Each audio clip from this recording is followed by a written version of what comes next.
Livro de Luiz Sérgio, Chama Eterna, psicografado pela médium Irene Pacheco Machado. Capítulo 20. A responsabilidade da mulher. A aula havia terminado. Sentia-me feliz. O mundo espiritual dava-me a certeza do amor de Deus. Acompanhando a vida de Elias, senti a grandeza do perdão. Quantas vezes temos negligenciado a palavra de Deus e mesmo assim dele recebido complacência. Jesus, o sábio dos sábios, quis deixar bem claro que só veremos o reino de Deus se nascermos de novo. E não só disse, como também nos mostrou a maneira certa de renascermos. Estava pensativo quando reencontrei Carlos e Samita e com eles fui saindo. Nota da editora. Personagens mencionados no quarto livro da série Luiz Sérgio, Na Esperança de uma Nova Vida. Por que vocês dois estão aqui aprendendo as palavras de Deus?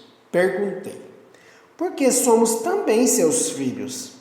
Desculpe-me, é que vocês, como médicos, estão em outra área de trabalho.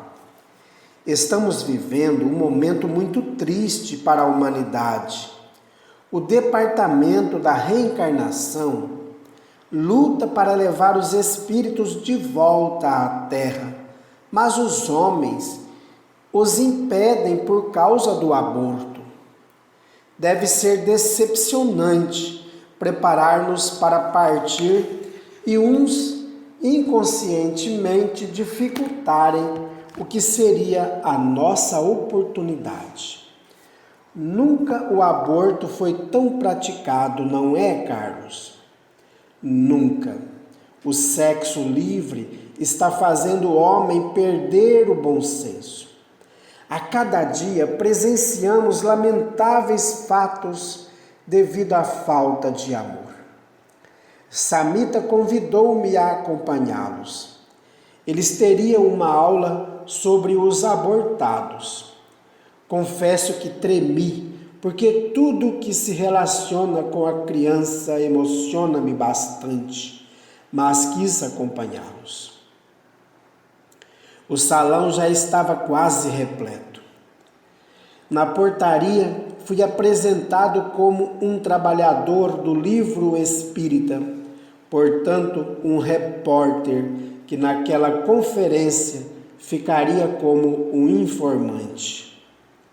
A plateia possuía vibração divina. Eram os estudiosos da vida maior. Samita me ofertou aquele sorriso, como a me dizer: fica à vontade, estás entre irmãos. Uma médica iniciou a preleção, mostrando o funcionamento do Departamento da Reencarnação. Os espíritos indo até ele à procura da oportunidade do reencarne. As fichas sendo estudadas. As primeiras aulas sobre a necessidade da reencarnação. O que significa ir e voltar. O valor da vida. A força do espírito.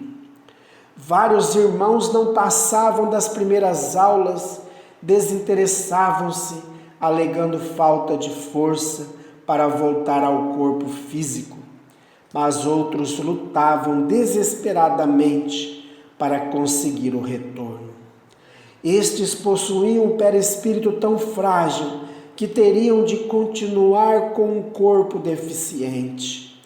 Notei que eram irmãos bem disformes e por mais que os grandes cientistas da espiritualidade se esforçassem, quase nada podiam fazer por serem lesões adquiridas por vontade própria.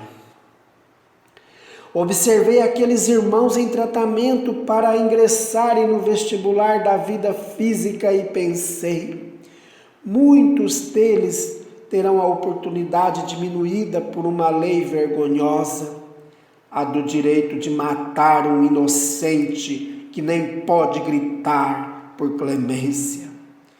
Assim ficamos cientes de vários fatos. Passarei para você só um pouco do drama que hoje atinge o trabalho reencarnacionista. Ao entrarmos no auditório, percebemos que as mulheres eram maioria e aos poucos meus olhos descobriam fatos novos. No palco, vários aparelhos nunca vistos eram resguardados à distância por espíritos capacitados. Os aparelhos possuíam uma aura de luz de rara beleza e mantados de vibrações. A música ambiente recebera a letra tirada de diversos provérbios. 16. 1. O coração do homem dispõe o seu caminho, mas ao Senhor pertence dirigir seus passos. 16. 19. Mais vale ser humilde com os mansos do que repartir despojos com os soberbos. 16. 22. A sabedoria é uma fonte de vida para quem a possui. A ciência dos insensatos é fatuidade. 16. 23. O coração sábio instruirá sua boca e acrescentará graça a seus lábios. Palavras elegantes são favos de mel. A doçura da alma é a saúde dos ossos. 17. Aquele que é amigo o é em todo tempo, e o irmão conhece-se nas aflições. Ouvindo os provérbios, fui colocando as ideias em ordem. A assistência mantinha-se em silêncio. Na hora predita, uma luz azul banhou todos os assistentes, e à medida em que nos atingia, parecia uma garoa refrescante, como se fôssemos banhados por uma lavanda. Logo depois, deu entrada um senhor de meia idade, que fez uma pregação sobre a mulher. Abençoados sejam os seres que já receberam do Senhor a preciosidade da vida, oportunidade que dá a cada um o direito de viver da maneira que bem desejar. Analisando a escala do espírito e sentindo bem palpável a sapiência de Deus, procuramos essa chama eterna por ser divina e a encontramos de várias voltagens, umas quase se apagando e outras tão iluminadas que ajudam os que se encontram sem forças. E perguntamos: Deus, sendo bondade, iria criar diferentes alguns dos seus filhos? Jamais o Senhor diferenciou um de nós.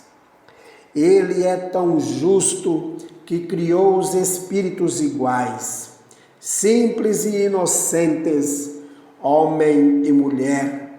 Portanto, ninguém é maior do que o outro na criação. O mesmo ocorre em uma família. Uns são bons, outros maus. Embora os pais deem a mesma educação, uns estudam, outros negligenciam qualquer instrução. A culpa é dos pais? Não. A culpa é de quem fez a escolha. Ouvimos dizer: Se Deus nos criou simples e inocentes e falhamos, então algo deve ter acontecido. Os maus são uma obra imperfeita de Deus. É muito fácil combater algo que não queremos compreender. O livre-arbítrio é uma lei que os justos respeitam e os fracos adulteram, mas que Deus nos presenteou quando atingimos a maioridade. Sendo Ele Pai bondoso, espera pacientemente que cheguemos ao final da estrada. Até lá, teremos de estar sempre prestando exames e nem sempre passando com louvor. Imaginemos uma criança sem passado, sem vidas sucessivas, crescendo junto à sua família, recebendo dela uma educação cristã, mas relutando em assimilá-la. De quem é a culpa? Essa criança fez a sua escolha. Recordemos que todos nós já fomos uma criança de Deus, mas um dia encontramos a serpente e comemos a maçã, não porque nos obrigaram, mas porque no decorrer da nossa evolução fomos adquirindo tendências e muitas vezes não muito boas. A serpente é a imperfeição que se faz viva em nós. E a maçã é o momento em que, acreditando no prazer do erro, vemos desintegrar a nossa roupa de pureza e nos defrontamos com os nossos corpos nus e não muito belos. Assim, deixamos o paraíso e ganhamos a estrada da vida, ora comendo a maçã, ora roubando o pão do próximo. E o Pai bondoso, ainda preocupado conosco, manda nos seus ministros que caridosamente se fazem visíveis nas palavras divinas para nos guiar. De outra forma, as quedas seriam mais terríveis. Não somos obras imperfeitas de Deus, somos espíritos livres. E por isso também temos o dever de arcar com as consequências dos nossos erros. A caminhada é longa, muitos não se transviam, mas os que erram sempre encontrarão alguém para lhes indicar a maneira amena de caminhar em direção à paz. Cada criatura é dona de seu espírito e de seus corpos, mas nem por isso podemos ir contra a lei que nos rege, a lei do amor, e quem ama não mata. Porque hoje, no século XX, onde a ciência se faz presente, o homem deseja endurecer-se em relação a outrem, quando sabemos que o nosso próximo é a continuação de nós mesmos? E a mulher, que no passado era desrespeitada, não tendo nem o direito de opinar, com o avanço do planeta se fez dona de si mesma em alguns aspectos, porque ainda é prisioneira do prazer. Ela está a matar em si a mais bela missão, que é a de cooperadora do progresso da terra.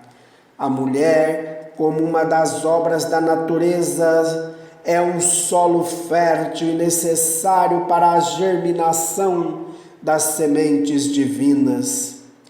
E dia após dia esse solo está sendo contaminado com detritos amorais, enfraquecendo-o, dificultando-o a receber boas sementes que conduzam o planeta a um maior progresso. Quando a mulher foi escolhida para a bendita missão de mãe, ela bem conhecia as renúncias que teria de fazer, Deus a nada nos obriga, mas nos coloca diante de toda a verdade.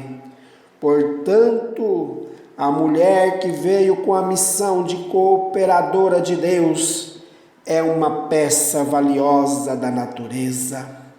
Assim como estamos poluindo os rios, as matas, as nossas reservas ecológicas, estamos também matando a mulher. Ela está ficando poluída e em rios infectos não encontramos bons peixes. Muitas mulheres dizem que têm o direito de dizer não à maternidade, pois são donas de seus corpos. Certo, não apenas donas dos seus corpos, porém ainda mais de seus espíritos, e estes precisam respeitar para serem respeitados. Quem mata não se respeita, porque não conhece a si próprio. Se conhecesse, não tentaria impedir a evolução do ser. O corpo da mulher veio diferente do corpo do homem, possuindo sensibilidade mais apurada. É nele que se encontra o intercâmbio da vida física com a espiritual. É através da mulher que se faz o transporte dos seres. A mulher é a barca por onde os espíritos transitam do mundo espiritual para o físico. Notamos que o corpo veste do espírito no ventre materno se vê rodeado de água, como frágil embarcação à procura de porto firme. A mulher não é só a espécie feminina, é muito mais. Seu corpo possui sensibilidade maior e ela, se respeitá-lo, poderá no futuro realizar fatos que fugirão às explicações científicas. Volto a dizer, não há diferença entre os espíritos do homem e da mulher. Eles são iguais, pois são chamas eternas. A diferença está no corpo físico. A mulher é de uma organização mais adiantada, não por evolução do espírito, que fique bem claro, mas pela tarefa que tem de efetuar. Ela é o meio do qual se utiliza o departamento da reencarnação para trazer os espíritos à Terra. Veja bem a responsabilidade da mulher. Ela não é um objeto para ser somente admirado ou cobiçado. É uma fonte energética cujos raios trarão benefícios se a fonte estiver pura e cristalina. Veja a responsabilidade, repito, de um espírito com o corpo feminino que somente o está usando por usar, esquecido de que ao vesti-lo o fez para servir a Deus. A mulher que, dizendo-se dona de seu destino, proprietária do seu corpo, assassina um irmão apenas porque não quer ter filhos, está impedindo o progresso da vida. Devemos valorizar a mulher, pois ela tem o direito de lutar por sua liberdade de fêmea, varando o mundo da matéria e se projetando além da vida física, em busca dos fluidos magnéticos do planeta para compor a veste física dos seus filhos. Se assim proceder, receberá espíritos superiores como filhos, espíritos que anseiam por ajudar a terra. Todavia, muitas dificuldades enfrentam, porque as incubadoras divinas estão queimadas de vaidade. A mulher que, ciente da sua responsabilidade em encontrar Deus através da fé e se dispuser ao serviço de Jesus, terá, como teve Maria, a digna tarefa de receber um espírito em missão. e não ficará só aí.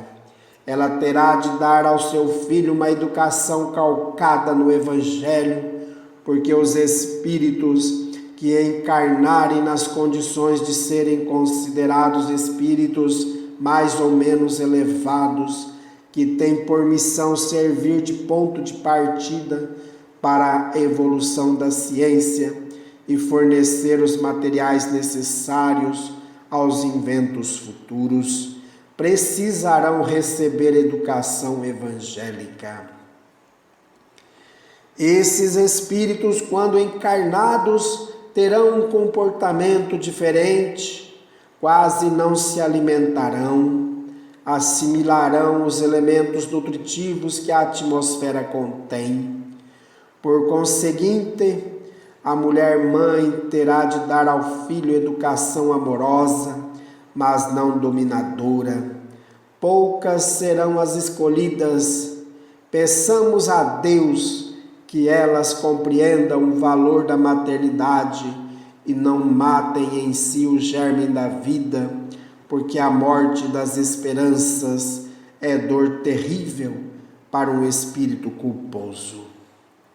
Agora vamos à nossa aula prática, onde nos defrontaremos com a dura realidade, a luta do departamento da reencarnação para levar à terra os espíritos, mas também a falta de amor maternal. Enfim, a realidade de uma época, o corpo sendo adorado, mas o espírito ficando deformado pela falta de amor. Livro de Luiz Sérgio, Chama Eterna, psicografado pela médium Irene Pacheco Machado. Capítulo 20. A responsabilidade da mulher. A aula havia terminado. Sentia-me feliz. O mundo espiritual dava-me a certeza do amor de Deus. Acompanhando a vida de Elias, senti a grandeza do perdão. Quantas vezes temos negligenciado a palavra de Deus e mesmo assim dele recebido complacência. Jesus, o sábio dos sábios, quis deixar bem claro que só veremos o reino de Deus se nascermos de novo. E não só disse, como também nos mostrou a maneira certa de renascermos. Estava pensativo quando reencontrei Carlos e Samita e com eles fui saindo. Nota da editora. Personagens mencionados no 4º livro da série Luiz Sérgio, Na Esperança de uma Nova Vida. Por que vocês dois estão aqui aprendendo as palavras de Deus? Perguntei. Porque somos também seus filhos. Desculpe-me, é que vocês, como médicos, estão em outra área de trabalho. Estamos vivendo um momento muito triste para a humanidade. O departamento da reencarnação luta para levar os espíritos de volta à Terra, mas os homens os impedem por causa do aborto. Deve ser decepcionante preparar-nos para partir e uns inconscientemente dificultarem o que seria a nossa oportunidade. Nunca o aborto foi tão praticado, não é, Carlos? Nunca. O sexo livre está fazendo o homem perder o bom senso. A cada dia presenciamos lamentáveis fatos devido à falta de amor. Samita convidou-me a acompanhá-los. Eles teriam uma aula sobre os abortados. Confesso que tremi, porque tudo que se relaciona com a criança emociona-me bastante, mas quis acompanhá-los. O salão já estava quase repleto. Na portaria, fui apresentado como um trabalhador do livro espírita, portanto, um repórter que naquela conferência ficaria como um informante. A plateia possuía vibração divina. Eram os estudiosos da vida maior. Samita me ofertou aquele sorriso, como a me dizer: fica à vontade, estás entre irmãos. Uma médica iniciou a preleção, mostrando o funcionamento do departamento da reencarnação. Os espíritos indo até ele à procura da oportunidade do reencarne. As fichas sendo estudadas. As primeiras aulas sobre a necessidade da reencarnação. O que significa ir e voltar. O valor da vida. A força do espírito. Vários irmãos não passavam das primeiras aulas, desinteressavam-se, alegando falta de força para voltar ao corpo físico, mas outros lutavam desesperadamente para conseguir o retorno. Estes possuíam um perispírito tão frágil que teriam de continuar com um corpo deficiente. Notei que eram irmãos bem disformes e por mais que os grandes cientistas da espiritualidade se esforçassem, quase nada podiam fazer por serem lesões adquiridas por vontade própria. Observei aqueles irmãos em tratamento para ingressarem no vestibular da vida física e pensei: muitos deles terão a oportunidade diminuída por uma lei vergonhosa, a do direito de matar um inocente que nem pode gritar por clemência.